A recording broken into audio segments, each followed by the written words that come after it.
¿Qué tal? Buenas tardes, yo soy Óscar Arturo Bermúdez Aguilar y voy a hablar acerca de las diferentes obligaciones que tienen los accionistas en los diferentes tipos de sociedades. En la sociedad anónima, los accionistas están obligados a otorgar el monto de su aportación en el plazo convenido. En caso de falta, la sociedad podrá reclamar jurídicamente o incluso venderla. Llevar al corriente los libros de la sociedad que prescribe la ley y el exacto cumplimiento de las resoluciones de las asambleas. Están obligados a desempeñar personalmente sus cargos y rendir cuentas de su administración en términos de la ley y los estatutos. Existe el deber de lealtad de los socios a favor de la sociedad, que es consecuencia del concepto mismo de sociedad de unir y combinar recursos y esfuerzos para la realización de un fin común. Dentro de las obligaciones que existen en las sociedades, igualmente tenemos las sociedades civiles, en donde los socios están obligados a contribuir al fondo común, a formar parte de la administración y concurrir a su formación, soportar las pérdidas que de ésta convengan e igualmente cumplir legalmente las obligaciones emergentes del contrato. En el siguiente tipo de sociedad, que es la sociedad anónima de responsabilidad limitada, los socios tienen las siguientes obligaciones: entregar a la sociedad las aportaciones principales y suplementarias que hubieran convenido, realizar las aportaciones accesorias que hubieran pactado, actuar con lealtad, subordinar su voluntad a la de las mayorías y soportar las pérdidas.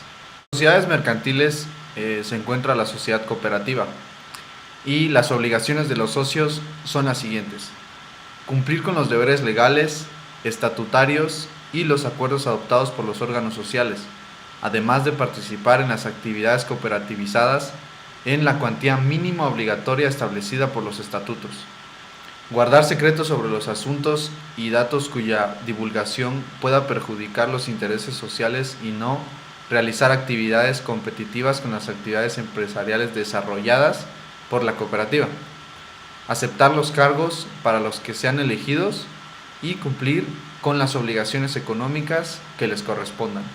En las sociedades de producción rural igualmente existen obligaciones para los socios y en donde pueden adquirir tres tipos de regímenes: limitada, ilimitada o suplementada. En los de responsabilidad limitada, los socios responden a las obligaciones hasta por el monto de su aportación al capital social. En las de responsabilidad ilimitada, cada uno de los socios responde de forma individual de todas las obligaciones sociales de forma solidaria. Y en los de responsabilidad suplementada, los socios, además del pago de su aportación al capital social, responden de todas las obligaciones sociales subsidiariamente, hasta por una cantidad determinada en los estatutos sociales que será suplemento, y en ningún caso puede ser menor a 2 tantos de su aportación. Sociedad en donde es una asociación civil, las obligaciones de los socios estarán garantizadas subsidiariamente.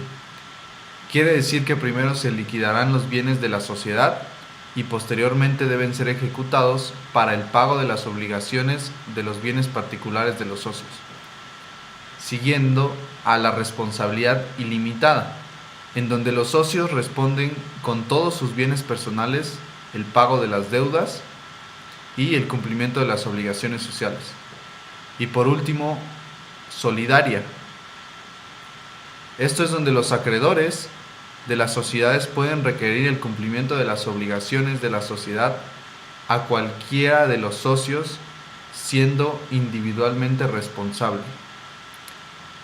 Esto es de los socios que administren y los demás socios, pero bajo convenio. Lo contrario sería que solo estarían obligados con su aportación.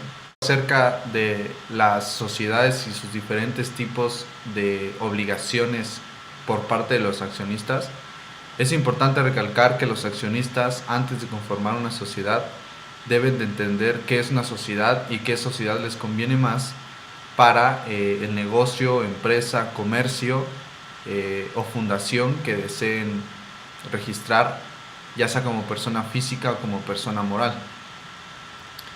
Y para esto, Cabe recalcar que los tres tipos de sociedades principales que existen son las sociedades mercantiles, y dentro de estas se encuentran las sociedades anónimas, que ya las vimos, las sociedades de responsabilidad limitada y las sociedades en nombre colectivo, entre otras más.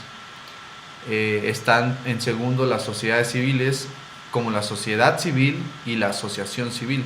La asociación civil es una asociación y se conforma de socios que no persiguen un lucro, mientras que la sociedad civil es una persona moral que es con un fin económico. Y las sociedades especiales, como la sociedad cooperativa y la sociedad de producción rural, que son solamente algunas, las cuales ya vimos estas anteriormente, que son las dos más principales. Muchas gracias por la atención y nos vemos en la próxima edición de este tema.